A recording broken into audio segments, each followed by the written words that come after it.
एक राज्य में एक धनवान सेठ रहता था। ईश्वर की कृपा से उसके घर में किसी चीज की कोई कमी नहीं थी। वह प्रतिदिन सुबह ब्रह्म मुहूर्त में उठकर नित्य कर्म करने के बाद भगवान की पूजा किया करता था।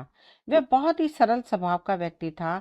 नगरवासी उसकी बहुत इज्जत करते थे। उस सेठ की एक बहुत ही सुंदर पत्नी थी।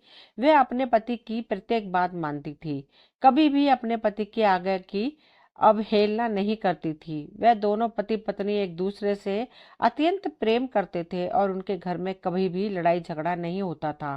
कभी भी किसी बात को लेकर सेठ और उसकी पत्नी के बीच में कोई कलेश नहीं होता था। इसलिए उनके घर में सदैव माता लक्ष्मी की कृपा दृष्टि बनी रहती थी और उनके घर में धन धान्य की कोई कमी नहीं पड़ती थी। वह सेठ अपने व्यापार में कई गुना मुनाफा और सफलता प्राप्त कर रहा था। उन दोनों पति पत्नी के बीच में इतना प्रेम था कि उसके आसपास के जितने भी लोग थे, उनके इस प्रेम को देखकर उनकी प्रशंसा किया करते थे। कुछ लोग तो उनके प्रेम का उदाहरण देते थे, किंतु कुछ ऐसे भी लोग थे जो मनी मन उन दोनों से ईर्ष्या करने लगे थे। ईर्ष्या की वजह से कुछ स्त्रियां सेठ की पत्नी से बात तक नहीं करती थी। उस सेठ की पत्नी हर रोज संध्या के समय अपने घर के बाहर एक दीपक जलाकर रखती थी, लेकिन कुछ स्त्रियां उसे ऐसा करने से रोकती थी और वह कहती थी कि तुम रोजाना संध्या काल के समय अपने घर के बाहर दीपक क्यों जलाती हो? ऐसा करने से तुम्हें क्या लाभ होता है? तुम ऐसा मत किया करो। लेकिन सेठ की पत्नी किसी की बात पर ध्यान नहीं देती थी। सेठ भी कभी अपनी पत्नी को इन सब कार्य करने से नहीं रोकता था, क्योंकि उसे पता था कि यदि वह अपनी पत्नी को किसी भी कार्य करने से मना करेगा तो निश्चित ही इन दोनों में लड़ाई झगड़ा बढ़ेंगे। उनके बीच प्रेम कम हो जाएगा और कलेश होगा, जिसकी वजह से उसका ध्यान अच्छी तरह से व्यापार में नहीं लग पाएगा और व्यापार में हानि होने लगेगी। जिस घर में रोज लड़ाई झगड़े होते हैं वहां दरिद्रता और गरीबी आना शुरू हो जाती है, क्योंकि गरीबी और दरिद्रता आने के यही प्रमुख कारण होते हैं। लेकिन सेठ इन सब बातों को अच्छी तरह से जानता था कि उसके समृद्ध होने का कारण क्या है, इसलिए वह सेठ अपनी पत्नी से कभी झगड़ा नहीं करता था। सेठ अपनी पत्नी को छोड़ना नहीं चाहता था, क्योंकि वह अपनी पत्नी से बहुत प्रेम करता था। लेकिन उसकी पत्नी उससे ज्यादा प्रेम नहीं करती थी, बल्कि उस सेठ के सामने दिखावा मात्र का ही प्रेम करती थी और अपने पति से नाराज हो जाती थी। लेकिन किसी न किसी तरह से वह सेठ अपनी पत्नी को मना लिया करता था। इस तरह से वह सेठ अपनी पत्नी के साथ सुखमय जीवन व्यतीत कर रहा था। धीरे धीरे समय गुजरता गया। नगर वालों को तो यही पता था कि सेठ और उसकी पत्नी में बहुत प्रेम है। धीरे धीरे उन दोनों के प्रेम की बात पूरे नगर में फैल जाती है। अब उस नगर के सभी लोग उस सेठ और उसकी पत्नी के प्रेम का उदाहरण देने लगे। जब नगर में कोई बात चलती तो सेठ और उसकी पत्नी के प्रेम की चर्चा की जाती थी। नगर के लोग कहते कि प्रेम हो तो सेठ और उसकी पत्नी की तरह। एक दिन जब यह बात उस नगर के राजा को पता चली कि सेठ और उसकी पत्नी एक दूसरे से बहुत प्रेम करते हैं, तो उस नगर के राजा ने अपने एक सैनिक को अपने पास बुलाया और उससे कहा कि तुम उस सेठ के घर जाओ और उस सेठ और उसकी पत्नी को बड़े आदर सम्मान से राजमहल में बुलाकर लाओ।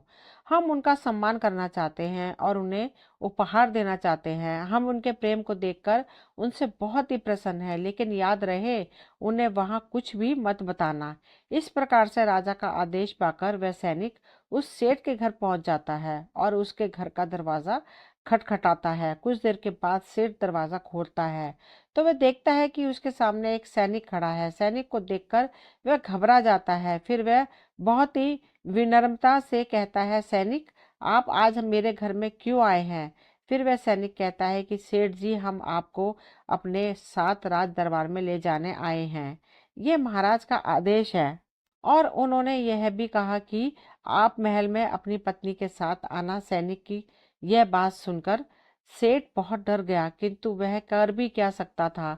राजा की बात भला वह कैसे टाल सकता था? फिर वह सेठ जल्दी से तैयार हुआ और अपनी पत्नी को साथ लेकर राजमहल की ओर सैनिक के साथ चल देता है।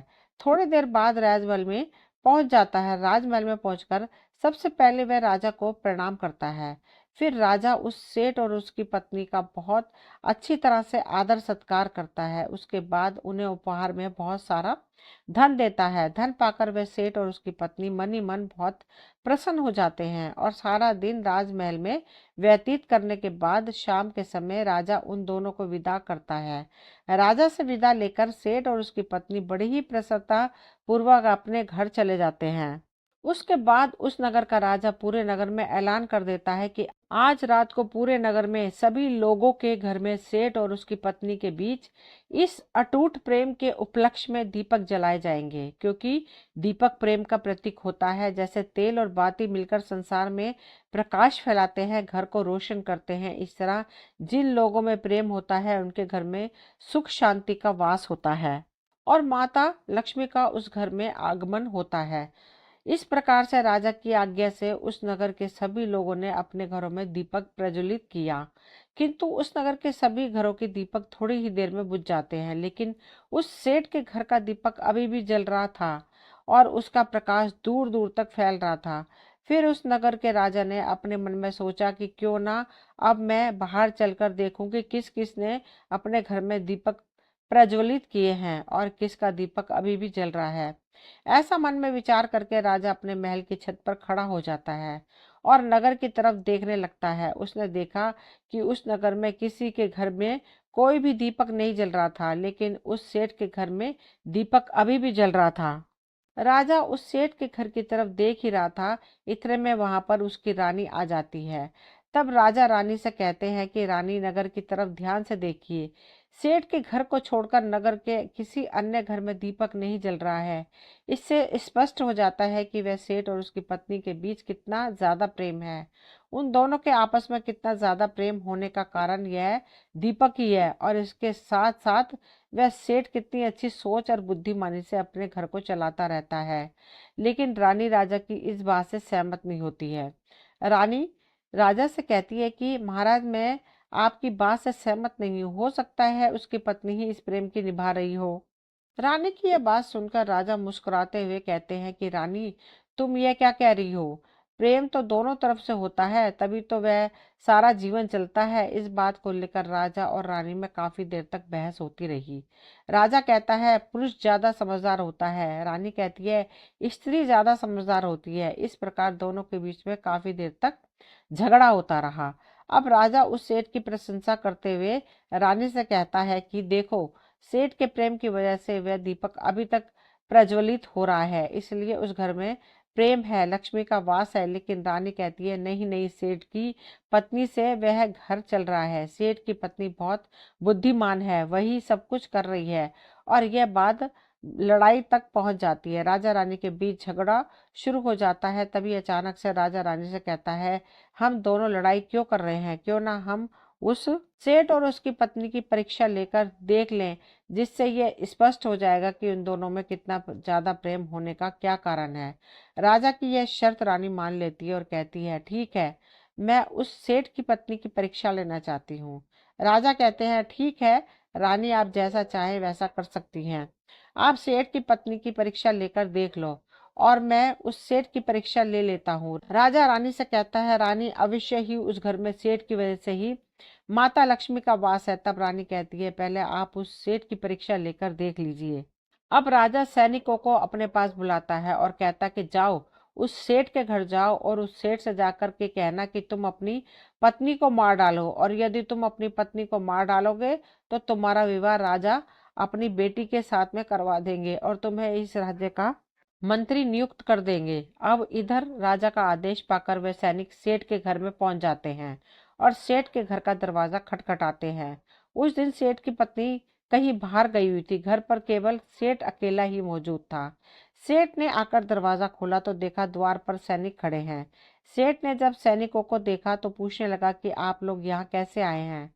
तब सैनिकों ने सेठ से कहा, सेठ जी, राजा साहब ने हमें आपके पास भेजा है। उन्होंने कहा है कि यदि आप अपनी पत्नी को मार देंगे तो महाराज आपका विवाह अपनी बेटी से करवा देंगे और तुम्हें इस राज्य का मंत्री नियुक्त कर देंगे।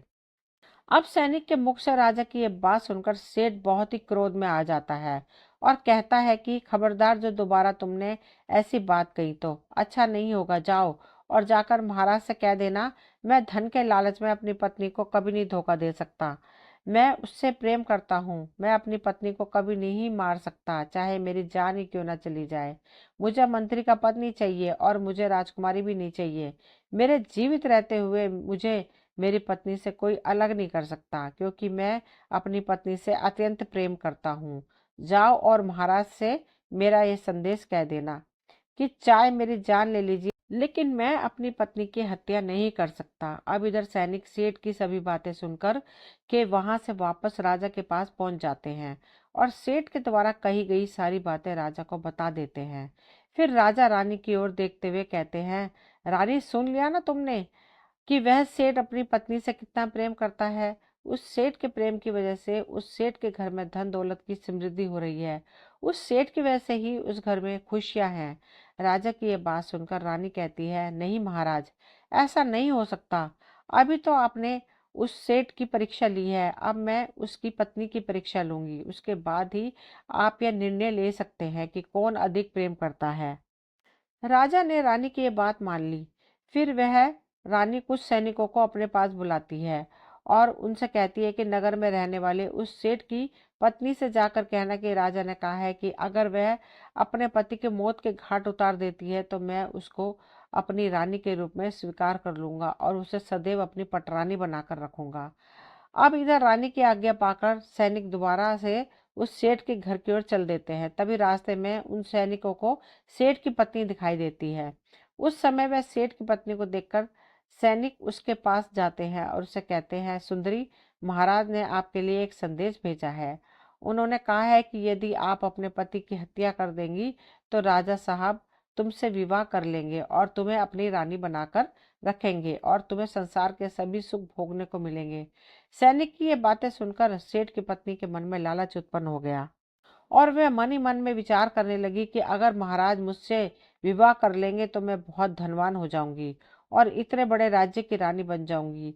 फिर सारे लोग मेरे इशारों पर नाचेंगे। पति को मारना मेरे लिए कौन सी बड़ी बात है। मैं आज ही अपने पति को मार डालूंगी। अपने मन में इतना सोचकर सेठ की पत्नी सैनिकों से कहती है कि ठीक है, मैं अपने पति की हत्या कर दूंगी। मैं महाराज का यह प्रस्ताव स्वीकार करती हूँ। सेठ की पत्नी की यह बात सुनकर सैनिक ने कहा कि तुम अपने पति को मार दोगी तो राजा साहब को कैसे पता चलेगा कि तुमने अपने पति को मार दिया है। फिर सेठ की पत्नी उन सैनिकों से कहती है, हे सैनिक, संध्या के समय मैं अपने घर के बाहर प्रतिदिन एक दीपक जलाकर रखती हूँ। जिस दिन मैं अपने पति को मौत के घाट उतारूंगी उस दिन उस दीपक को बुझा दूंगी। दीपक बुझाते ही महाराज को पता चल जाएगा कि मैंने अपने पति के प्राण हर लिए हैं। सेठ की पत्नी की बात सुनकर राजा के सैनिक राजमहल में वापस लौट जाते हैं और राजमहल में पहुंचकर राजा से कहते हैं कि हे महाराज, सेठ की पत्नी तो अपने पति को जान से मारने के लिए तैयार हो गई है।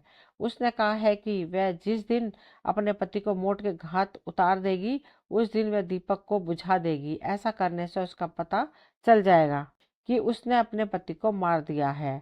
जब रानी ने सैनिक के मुख से यह सेठ की पत्नी की बातें सुनी तो रानी को बहुत गुस्सा आ गया और रानी को स्त्री जाति से नफरत होने लगती है। फिर रानी राजा से कहती है, महाराज, आप मेरे पति हैं। मैंने आपकी बातों पर संदेह किया, मुझे क्षमा कर देना। मुझे नहीं पता था कि सेठ की पत्नी सेठ से झूठा प्रेम करती है। वह राज सुख पाने के चक्कर में इतनी जल्दी अपने सुहाग को भूल जाएगी। फिर राजा ने कहा कि यह समय ज्यादा सोचने समझने का नहीं है। हमें उस सेठ की जान बचाने के लिए कुछ करना चाहिए, क्योंकि उसकी पत्नी बहुत ही दुष्ट स्वभाव की है। वह राज भोगने के लालच में निश्चित ही अपने पति को मौत के घाट उतार देगी। आज हमारी वजह से उस सेठ के प्राण संकट में हैं। फिर राजा सैनिकों को अपने पास बुलाते हैं और उन्हें आदेश देते हैं कि जाओ और उस सेठ की पत्नी से कह देना कि वह सेठ को न मारे। यही राजा का आदेश है। राजा का आदेश पाकर सैनिक भागते हुए सेठ के घर पहुंच जाते हैं। जब वह सैनिक सेठ के घर पहुंचते हैं तो देखते हैं कि सेठ की पत्नी के हाथ में एक बड़ा सा खंजर था और उसके सामने उसके पति की लाश पड़ी थी। उस सेठ की पत्नी ने अपने पति को दिन में ही मौत के घाट उतार दिया था। यह दृश्य देखकर सभी सैनिक आश्चर्यचकित थे और वे सेठ की पत्नी को डांटते हुए कहते हैं कि तुमने तो हमसे कहा था कि तुम अपने पति को रात के समय मौत के घाट उतारोगी, लेकिन तुमने तो सेठ को दिन में ही मार डाला। यह तुमने क्या किया। राजा के सैनिकों की बात सुनकर सेठ की पत्नी कहती है, तुम्हें इससे क्या फर्क पड़ता है कि मैं दिन में मारूं या रात में? मुझे तो अपने पति को मारना ही था और मैं तो इसे पहले ही मार देना चाहती थी, परंतु मुझे उचित मौका नहीं मिल पाया था और आज मुझे मौका मिला तो मैंने दिन में ही अपने पति को मौत के घाट उतार दिया। मैंने सोचा कि शाम होने पर मैं दीपक बुझा दूंगी। आगे सेठ की पत्नी कहती है, सैनिक, क्या अब महाराज मुझे अपनी रानी बनाएंगे? सैनिकों ने कहा, यह तो सब महाराज ही बताएंगे कि वह तुम्हें रानी बनाएंगे या नहीं। अब इधर सेठ की पत्नी सैनिकों के साथ राजमहल में पहुंचती है और फिर सैनिक राजा को सारी बात बता देते हैं। जैसे सुनने के बाद राजा बहुत ही क्रोधित हो जाते हैं और वे गुस्से में अपने सैनिकों को आदेश देते हैं कि इस पापिन स्त्री को बंदी बना लो और इसे बंदी बनाकर कारागार में डाल दो। इससे धन के लालच में अपने निर्दोष पति की हत्या कर दी है। राजा रानी से कहते हैं, आज तुम्हारे कारण उस निर्दोष सेठ की जान चली गई है। अगर तुम मुझसे बहस ना करती तो शायद आज यह सेठ जीवित होता। इस हत्या की जिम्मेदार तुम भी हो। राजा की यह बात सुनकर रानी बहुत ही दुखी हो जाती है और अपने आप को कोसने लगती है और भगवान से कहती है कि हे भगवान, मुझे इस पाप के लिए क्षमा कर देना। उस दिन से रानी को स्त्री जाति से नफरत होने लगती है और रानी कहती है, स्वामी, ऐसी स्त्रियों की वजह से संसार की अन्य स्त्रियों पर उंगली उठती है। ऐसी दुष्ट स्त्रियों की वजह से बेचारी सीधी सादी स्त्रियों को अत्याचार सहन करना पड़ता है। यह सोचकर रानी बहुत दुखी हो जाती है। दोस्तों, ये कहानी यहीं तक थी। मुझे उम्मीद है आप सभी को पसंद आई होगी। अगर पसंद आई हो तो प्लीज़ चैनल को सब्सक्राइब करें, वीडियो को लाइक शेयर करें। मिलती हूँ अगली कोई नई कहानी लेकर। कहानी सुनने के लिए आप सभी का तहे दिल से शुक्रिया।